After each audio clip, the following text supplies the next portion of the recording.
भगवान श्री कृष्ण की दो सच्ची कहानियां जो आपको रुला देंगी। बहुत समय पहले की बात है। गोविंद देवी जी नामक एक मंदिर था जहां पर भगवान श्री कृष्ण का एक चमत्कार देखने को मिलता था। इस मंदिर का पुजारी रात को मंदिर का पंखा बंद करने से पहले भगवान श्री कृष्ण के लिए 4 लड्डू रखा करते थे, जिससे भगवान कृष्ण को अगर भूख लगे तो वह उन लड्डुओं को खा ले, और वह लड्डू हमेशा सुबह खाए हुए मिलते थे। लेकिन एक रात की बात है जब पुजारी रात को भगवान श्री कृष्ण के लिए लड्डू रखना भूल गया और बिना लड्डू रखे पंखा बंद करके अपने घर की ओर चले गए। रात में जब कृष्ण जी को भूख लगी तो उन्होंने एक बड़ी बड़ी आंखें और घुंघराले बाल वाले छोटे से बालक का रूप लिया और एक हलवाई वाले की दुकान पर जा पहुंचे। उन्होंने हलवाई वाले से कहा, बाबा मुझे भूख लगी है, मुझे खाने के लिए लड्डू दे दो। इस पर हलवाई वाले ने कृष्ण रूपी बालक से कहा कि क्या तुम पैसे लाए हो, क्योंकि मैं तो लड्डू बिना पैसे के देता ही नहीं हूँ।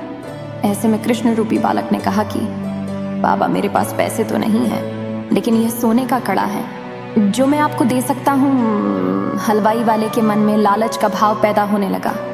उसने उस बच्चे से वह कड़ा ले लिया और उसके बदले में उस कृष्ण रूपी बालक को 4 लड्डू दे दिए। अगले दिन जब पुजारी वापस मंदिर गया और उसने देखा कि वह रात को कृष्ण जी को लड्डू देना भूल गया था, पुजारी वहीं बैठकर श्री कृष्ण जी से माफी मांगने लगा। तो उस पुजारी ने देखा कि श्री कृष्ण जी के एक हाथ में कड़ा गायब दिखा। इस बात की खबर उस पुजारी ने राजा तक पहुंचाई। तब राजा ने चोर को ढूंढने के लिए अपने सिपाही भेजे। तब हलवाई वाले को मालूम पड़ा कि यह कड़ा तो वही कड़ा है जो पिछली रात एक बालक उसे दे गया था। इस बात से वह काफी डर गया और महाराज के पास पहुंचा और महाराज को सारी बात बताते हुए कहा कि महाराज, मैंने यह कड़ा मंदिर से नहीं चुराया है। पिछली देर रात एक बालक मेरी दुकान पर आया जिसने लड्डू के बदले मुझे यह कड़ा दिया था। तब महाराज और पुजारी दोनों ही समझ गए कि वह बालक और कोई नहीं, स्वयं भगवान श्री कृष्ण ही थे। श्री कृष्ण जी की दूसरी कहानी। एक बार एक नगर में एक राजा ने भगवान श्री कृष्ण का बहुत सुंदर मंदिर बनवाया, लेकिन वह राजा उस मंदिर में पूजा नहीं करता था। इसलिए राजा ने मंदिर के लिए एक पुजारी को रखा। वह पुजारी को प्रतिदिन एक फूलों की माला भेजा करता था, और जब वह मंदिर में आता तो भगवान श्री कृष्ण की चढ़ी हुई माला राजा को पहना देता। लेकिन एक दिन पुजारी को किसी ने झूठी खबर दी कि आज मंदिर में राजा नहीं आ रहे हैं। इस वजह से वह माला स्वयं पुजारी ने पहन ली। तभी पुजारी को मालूम पड़ा कि राजा मंदिर में आ रहे हैं। पुजारी ने झट से माला को श्री कृष्ण को पहना दी। राजा के आते ही पुजारी ने वह माला श्री कृष्ण के पास से राजा को पहना दी। राजा ने माला में लगे सफेद बाल को देखा।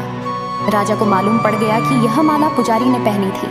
पुजारी ने घबराते हुए राजा को कहा कि यह बाल तो स्वयं भगवान कृष्ण जी की मूर्ति के हैं। यह सुनकर राजा ने कहा कि मैं कल खुद आकर जांच करूंगा, और अगर तुम झूठ बोल रहे होंगे तो मैं तुम्हें फांसी पर चढ़ा दूंगा।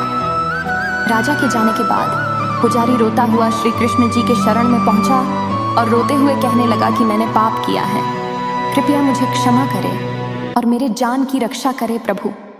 जब सुबह राजा मंदिर पहुंचा तो देखा कि भगवान श्री कृष्ण जी के जो बाल है वे सारे सफेद हैं। राजा को पुजारी पर शक हुआ तो उसने श्री कृष्ण जी की मूर्ति से एक बाल को तोड़ कर देखा। जैसे ही श्री कृष्ण जी का बाल टूटा तो उसमें से खून की एक धारा बहने लगी। राजा यह सब देखकर बहुत डर गया और वहीं भगवान श्री कृष्ण की शरण में लेटकर माफी मांगने लगा और रो रो कर भगवान श्री कृष्ण से एक ही बात कहने लगा, मुझे माफ कर दीजिए प्रभु, मैंने आपके चमत्कार और आपके भक्त पर शक किया। जय श्री कृष्णा। भक्तजनों, अगर आपको वीडियो अच्छी लगी हो तो वीडियो को लाइक करें, चैनल को सब्सक्राइब करें और बेल आइकन जरूर दबाएं। धार्मिक और अच्छी कहानियों के लिए हमसे जुड़े रहे। जय श्री कृष्णा।